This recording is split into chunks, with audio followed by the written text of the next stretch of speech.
کچھ بھی ایسا ہو جائے میں اپنے دین کو کسی کے سامنے غلط ریپرزینٹ نہ کروں۔ دیکھیں، میں آپ کو ایک چھوٹی سی بات بتاؤں کہ میں نے اپنی زندگی کے اندر خاص طور پر لڑکیوں کے معاملے میں ہمیشہ احتیاط برتی ہے۔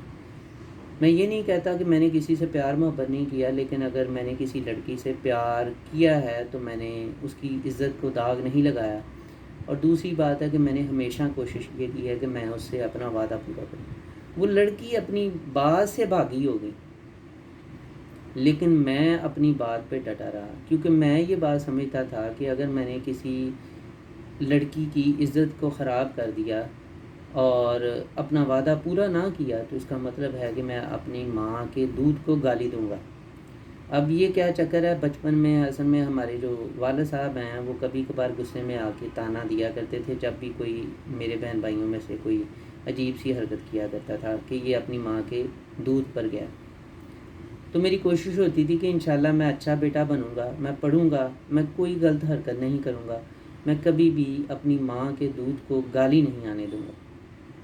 تو میں اپنے دل میں یہ سمجھتا ہوں کہ یار دیکھو، میں اپنی ماں کے دودھ کو لیک نہ لگاؤں یا اپنی ماں کے کریکٹر کو خراب نہ کروں، میری وجہ سے میری ماں اور میرے والدین کو کوئی کیوں برا کرے، میں وہ چیز ہی چھوڑ دوں۔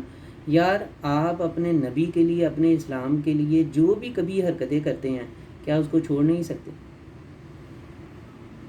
اسی طرح میرا آرمی سے بھی ایک سوال ہے، ٹھیک ہے، کہ یار آپ جو حرکتیں کر رہے ہیں اس سے اسلام کی کیا ریپرزنٹیشن ہو رہی ہے پوری دنیا میں؟ جتنے بھی ہمارے پولیٹیکل لیڈرز ہیں، میرا ان سے سوال ہے، جتنے بھی ہمارے عدالتی نظام سے وابستہ لوگ ہیں، میرا ان سے سوال ہے کہ ہمیں اپنے حق کے لیے لڑنے کے لیے، عدل و انصاف کے لیے ان کافروں سے جو ہے نا وہ ان کے کافروں کے آگے اپنی جھولی پھیلانی پڑتی ہے۔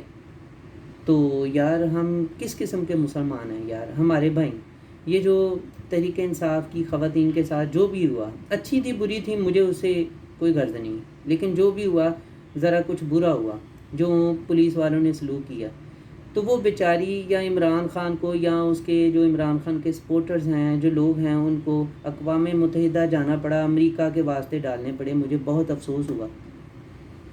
انہوں نے مسائل حل نہیں کرنے ہیں، مسئلہ جو مسائل کا حل ہے وہ ہمارے پاس ہے، لیکن وہ فریاد کے لیے ان غیروں کے پاس جا رہے ہیں جبکہ اپنے ہمیں دکھ دے رہے ہیں۔ تو مجھے ریلی بہت زیادہ افسوس ہوا۔ تو ہم اس طرح سے اپنے رسول صلی اللہ علیہ وسلم کی ذات کے لیے اور اپنے اسلام کے لیے بدنامی کا باعث بن رہے ہیں۔ میں کوئی عمران خان کا حمایتی نہیں ہوں، میں کوئی نون لیگ کا یا کسی اور تحریک کا حمایتی نہیں ہوں، میں بس یہ چاہتا ہوں کہ اسلام آپ سے کیا کہتا ہے۔ اگر اسلام آپ سے یہ کہتا ہے کہ عورتوں سے بد سلوکی کرو تو کرو۔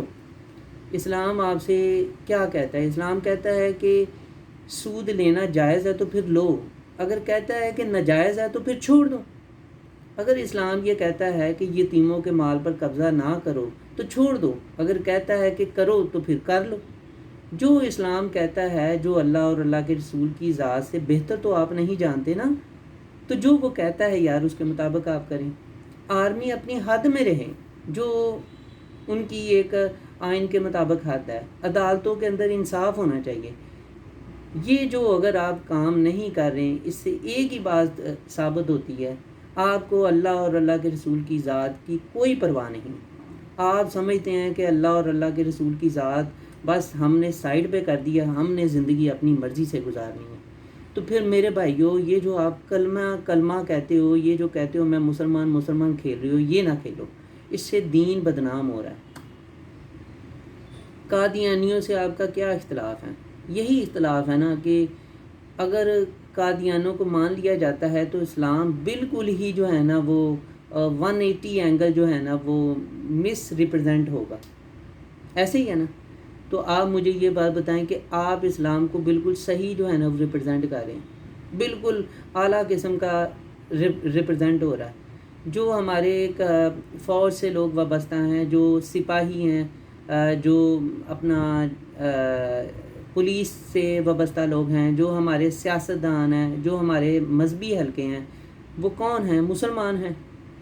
اگر وہ اسلام پر پوری طرح عمل نہیں کرتے، جو ہمارے لوگ ہیں وہ اسلام کے ہی ماننے والے ہیں نا، اپنے آپ کو مسلمان ہی کہتے ہیں، تو اگر وہ اسلام کی باتوں پر عمل نہیں کرتے تو پھر وہ جو عمل نہیں کرتے ان کے بے عملی کی وجہ سے جو کوتاہیاں ہو رہی ہیں اس کی وجہ سے ہمارا دین جناب محمد صلی اللہ علیہ وسلم کی ذات کی بدنامی ہو رہی ہے۔